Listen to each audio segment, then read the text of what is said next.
Hello, everyone. In today's talk, I'm going to tell you something about deserts, what they are, and how they are formed.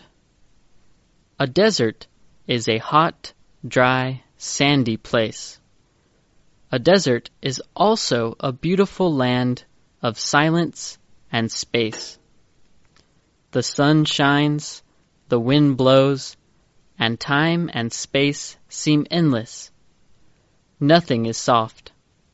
The sand and the rocks are hard, and many of the plants, such as the cactus, have hard needles instead of leaves.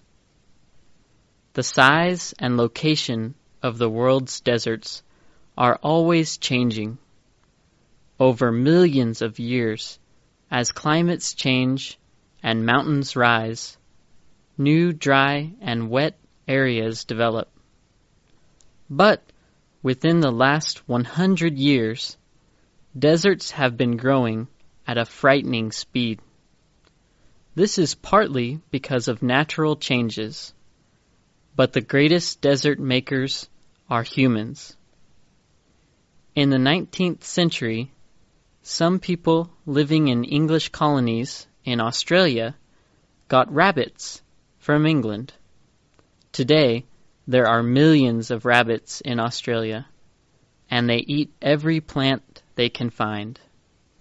The great desert that covers the center of Australia is growing.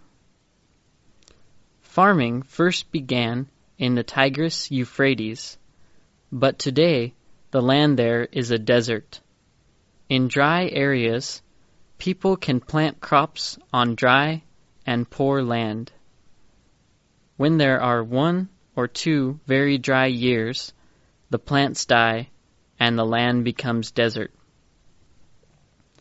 In developing countries, 90% of the people use wood for cooking and heat. They cut down trees for firewood, but trees are important. They cool the land under them and keep the sun off smaller plants. When leaves fall from a tree, they make the land richer. When the trees are gone, the smaller plants die, and the land becomes desert. Humans can make deserts, but humans can also prevent their growth. Algeria planted a green wall of trees across the edge of the Sahara to stop the desert sand from spreading. Mauritania planted a similar wall around its capital. Iran puts a thin covering of petroleum on sandy areas and plants trees. Other countries build long canals to bring water to the desert areas. Well, that's all for my talk. Thank you for listening.